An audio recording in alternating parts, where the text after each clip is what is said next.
हरे कृष्णा। कान्हा जी हम सबको अपनी भक्ति और प्रेम दे। निर्णय सिंधु में कहा गया है कि वैशाख माह के दौरान मनुष्य को कम से कम 3 बार पवित्र नदियों में स्नान जरूर करना चाहिए। भले ही पूरे महीने तीर्थ स्नान के संयोग ना बन सके, लेकिन 3 दिन के स्नान से भी श्रद्धालु स्वर्गलोक का अधिकारी बन सकता है। इसलिए इस महीने में ज़्यादा से ज़्यादा हरि के नामों का जाप करें तथा अपने पुण्य कर्मों को बढ़ाएं। अध्याय 3 में हमने सुना था कि नारद जी राजा अम्बरीश को बता रहे हैं कि क्यों श्री हरि को सभी मासों में वैशाख माह सबसे अधिक प्रिय है। आज के अध्याय में हम 5 प्रेतों के उद्धार की कथा सुनेंगे। राजा अम्बरीश ने नारद मुनि को कहा, हे मुने, जिसके चिंतन मात्र से पाप राशि का अंत हो जाता है, आज मैं धन्य हुआ। आपने मुझे उस शुभ विधि का श्रवण कराया जिसके सुनने मात्र से पापों का क्षय हो जाता है। वैशाख माह में जो भगवान केशव के कल्याण में नामों का कीर्तन करता है, उसी को मैं संसार में सबसे बड़ा पुण्य मानता हूँ। जो लोग माधव मास में भगवान मधुसूदन के नामों का स्मरण करते हैं, वे धन्य हैं। अतः यदि आप उचित समझे तो मुझे पुनः माधव मास की ही पवित्र कथा सुनाएं। सूत जी कहते हैं, हे राजाओं, श्रेष्ठ हरि भक्त अम्बरीश का वचन सुनकर नारद मुनि को बड़ी प्रसन्नता हुई। यद्यपि वे वैशाख स्नान के लिए जाने को अधीर थे, तथापि सत्संग में आनंद आने के कारण वही रुक गए। और फिर नारद जी ने कहा, हे राजन, मुझे ऐसा जान पड़ता है कि यदि 2 व्यक्तियों में परस्पर भगवत कथा संबंधी सरस वार्तालाप छिड़ जाए तो वह अत्यंत विशुद्ध है, अंतःकरण को शुद्ध करने वाला होता है। आज तुम्हारे साथ जो माधव मास के महात्म्य की कथा चल रही है, यह वैशाख स्नान की अपेक्षा अधिक पुण्य प्रदान करने वाली है, क्योंकि माधव मास के देवता भगवान श्री विष्णु हैं, जिसका जीवन धर्म के लिए और धर्म भगवान की प्रसन्नता के लिए है, तथा जो रातों दिन पुण्योपार्जन में ही लगा रहता है, उसी को इस पृथ्वी पर वैष्णव मानता हूँ। हे राजन, अब मैं वैशाख स्नान के होने वाले पुण्य फल का संक्षेप में वर्णन करता हूँ, ध्यान पूर्वक सुनो। वैशाख में डुबकी लगाने मात्र से समस्त पाप छूट जाते हैं। पूर्व काल की बात है, कोई मुनीश्वर तीर्थ यात्रा के प्रसंग से सब जगह घूम रहे थे। उनका नाम मुनि शर्मा था। वे बड़े धर्मात्मा, सत्यवादी, पवित्र तथा शांति धर्म से युक्त थे। उन्होंने साधना द्वारा मन पर संयम और इंद्रियों को वश में कर रखा था। वे प्रतिदिन पितरों का तर्पण और श्राद्ध करते थे। उन्हें वेदों और स्मृतियों का संपूर्ण ज्ञान था। वे मधुर बाणी बोलते थे और भगवान का पूजन करते रहते थे। वैष्णव के साथ ही उनका समय व्यतीत होता था। वे तीनों कालों के ज्ञाता, अत्यंत तेजस्वी, तत्वज्ञानी और ब्राह्मण भक्त थे। वैशाख का महीना था। मुनि शर्मा स्नान के लिए नर्मदा के किनारे जा रहे थे। उसी समय उन्होंने अपने सामने 5 पुरुषों को देखा, जो भारी दुर्गति में फंसे हुए थे। वे अभी अभी एक दूसरे से मिले थे। उनके शरीर का रंग काला था। वे एक बरगद की छाया में बैठे थे और पापों के कारण चिंतित होकर चारों ओर देख रहे थे। उन्हें देखकर मुनीश्वर मुनि शर्मा बड़े आश्चर्य में पड़े और सोचने लगे, भयानक वन में मनुष्य कहाँ से आए।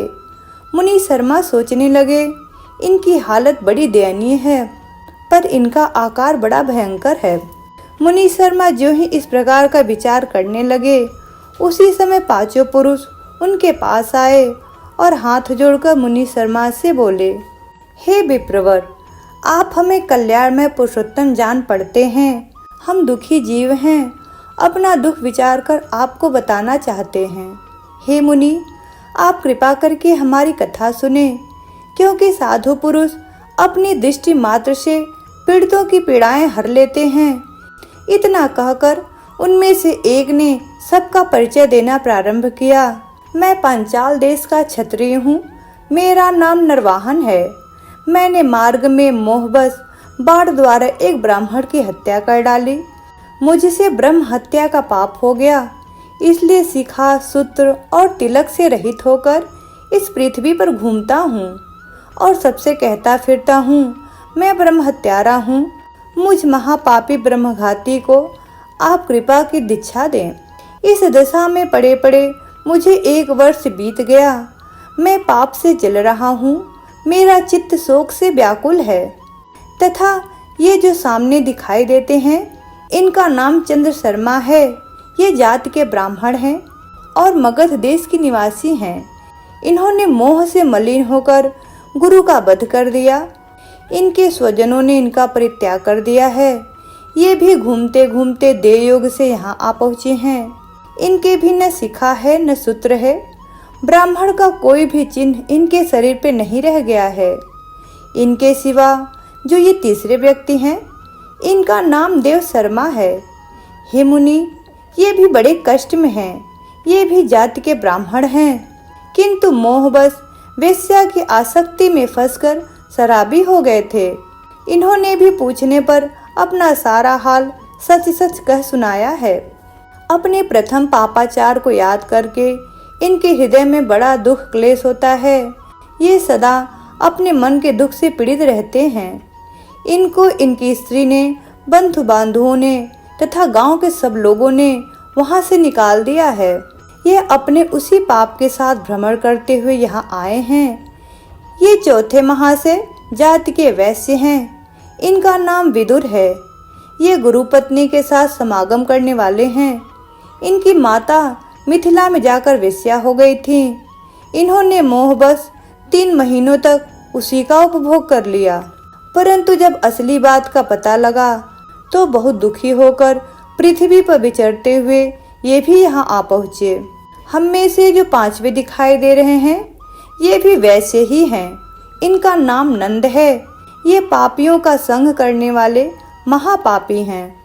इन्होंने प्रतिदिन धन के लालच में पड़कर बहुत चोरी की है।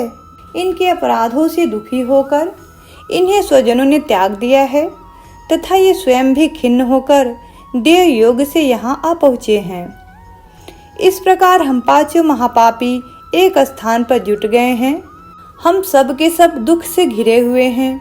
अनेकों तीर्थों में घूम आए, मगर हमारा घोर पाप नहीं मिटता। आपके तेज को देखकर हमारा मन प्रसन्न हो गया है। आप जैसे साधु के पुण्यमय दर्शन से हमारे पातकों के अंत होने की सूचना मिल रही है। हे स्वामी, कोई ऐसा उपाय बताइए जिससे हम लोगों के पाप का नाश हो जाए। हे प्रभु, आप देवों के ज्ञाता और परम दयालु जान पड़ते हैं। आपसे हमें अपने उद्धार की बड़ी आशा है। मुनि शर्मा ने कहा, तुम लोगों ने अज्ञानवश पाप किया है, किंतु इसके लिए तुम्हारे हृदय में खेद है तथा तुम सबके सब सच बोल रहे हो। इस कारण तुम्हारे ऊपर कृपा करना मेरा कर्तव्य है। मेरी सत्य बातें सुनो।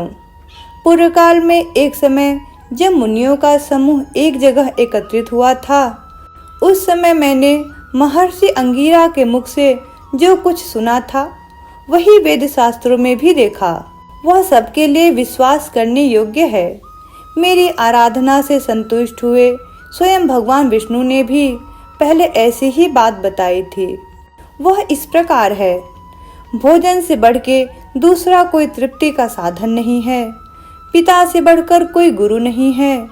ब्राह्मणों से उत्तम दूसरा कोई पात्र नहीं है तथा भगवान विष्णु से श्रेष्ठ दूसरा कोई देवता नहीं है। गंगा की समानता करने वाला कोई तीर्थ, गोदान की तुलना करने वाला कोई दान, गायत्री के समान कोई जप नहीं है। एकादशी के तुल्य व्रत, भार्या के समान मित्र, दया के समान धर्म तथा स्वतंत्रता के समान सुख नहीं है। गृहस्थ से बढ़कर आश्रम और सत्य से बढ़कर सदाचार नहीं है। इसी प्रकार संतोष के समान सुख तथा वैशाख माह के समान महान पापों का अपहरण करने वाला दूसरा कोई मास नहीं है। वैशाख मास भगवान मधुसूदन को बहुत ही प्रिय है।